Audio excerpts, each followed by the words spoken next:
Hello guys, naaalala ko yung nanay ko pag tutugtugin ko tong kantang to. Pakinggan nyo.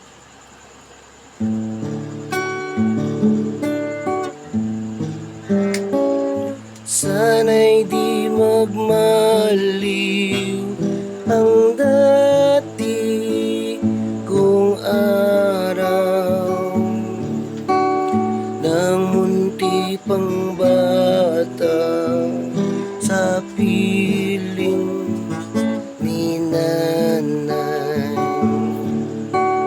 Nais kong maulit ang awit ni inang mahal,